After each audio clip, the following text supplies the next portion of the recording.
नमस्कार। आज के इस नए विश्लेषण में हम भारत के सबसे बड़े बैंक यानी स्टेट बैंक ऑफ इंडिया के Q4 FY26 नतीजों को डिकोड करने वाले हैं। हमारा फोकस एकदम क्लियर रहेगा। उम्मीद बनाम हकीकत, मतलब बाजार क्या सोच के बैठा था और असल में आंकड़े क्या आए। तो चलिए सीधा इस डेटा में डुबकी लगाते हैं। तो आज हम इन चीजों पर बात करेंगे। सबसे पहले वो बड़ा डिविडेंड, फिर इनकम के ट्रेंड्स, नेट इंटरेस्ट इनकम, खर्चे और प्रोविजंस, मुनाफे का अनुमान और आखिर में सबसे जरूरी एसेट क्वालिटी। शुरुआत करते हैं सबसे पहली और बड़ी खबर से, डिविडेंड अनाउंसमेंट। बैंक ने पूरे 17.35 रुपए प्रति शेयर के एक शानदार डिविडेंड का ऐलान किया है। देखिए, शेयर धारकों के लिए लाभांश हमेशा से एक बड़ा चाम रहा है और ये नंबर वाकई काफी इंप्रेसिव है। लेकिन हाँ, एक बात ध्यान रखिएगा, इस डिविडेंड के लिए रिकॉर्ड डेट 16 मई 2026 तय की गई है।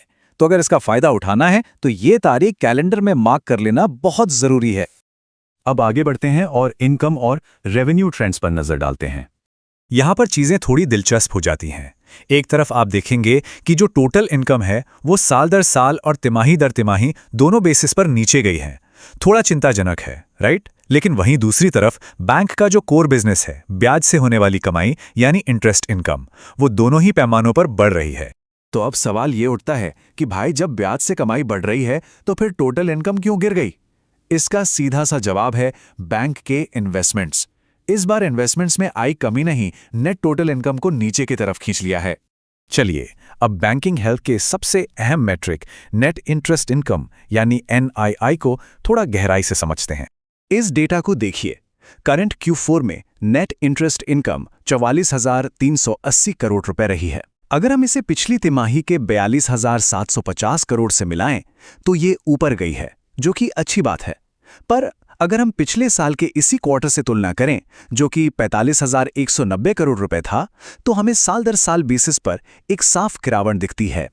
और बस यहीं पर हमारी उम्मीद बनाम हकीकत वाली कहानी में पहला बड़ा ट्विस्ट आता है। मार्केट मानकर चल रहा था कि NII लगभग 46,000 करोड़ रुपए रहेगी, लेकिन असल आंकड़ा 44,380 करोड़ रुपए पर ही रुक गया। तो साफ है, बैंक बाजार की उम्मीदों से थोड़ा पीछे रह गया है।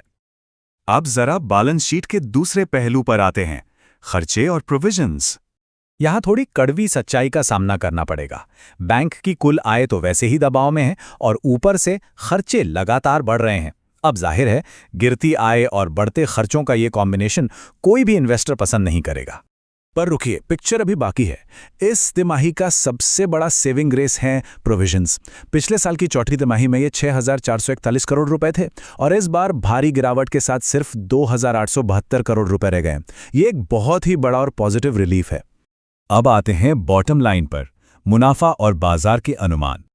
अब यहां देखिए, पिछले साल Q4 में प्रॉफिट 18,642 करोड़ था, जो अब 19,683 करोड़ है। मतलब साल दर साल करीब 5% का जंप, बढ़िया है। लेकिन जरा पिछली तिमाही के 21,280 करोड़ पर नजर डालिए। वहां से तुलना करें तो मुनाफा असल में 7% नीचे आया है। अब इसे उम्मीदों के चश्मे से देखते हैं। मार्केट का गेस था कि प्रॉफिट 18,500 करोड़ से 20,000 करोड़ के बीच रहेगा। इस हिसाब से 19,683 करोड़ का आंकड़ा बिल्कुल परफेक्टली इन लाइन है। लेकिन यहां एक कैच है। वो जो 5% की ग्रोथ दिख रही है ना, वो कोर ऑपरेटिंग प्रॉफिट बढ़ने की वजह से नहीं है, बल्कि इसलिए है क्योंकि प्रोविजंस कम हुए हैं। असल में देखा जाए तो ऑपरेटिंग प्रॉफिट गिरा ही है। फाइनली बात करते हैं एसेट क्वालिटी की। NPA यानी नॉन परफॉर्मिंग एसेट्स। सिंपल शब्दों में वो फंसा हुआ कर्ज जो वापस नहीं आ रहा है। और किसी भी बैंक की असली ताकत इसी से पता चलती है।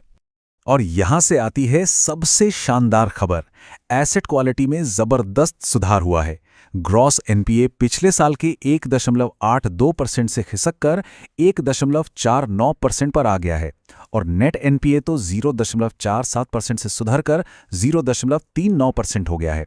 इसका सीधा सा मतलब है कि बैंक की बैलेंस शीट अब बहुत ज्यादा क्लीन और स्ट्रांग हो गई है। तो अब इन सारे आंकड़ों को देखने के बाद एक बड़ा सवाल खड़ा होता है। एक तरफ हमारे पास कमजोर NII और बढ़ते खर्चे हैं, तो दूसरी तरफ एकदम सॉलिड एसेट क्वालिटी, कम होते प्रोविजंस और एक बढ़िया डिविडेंड है।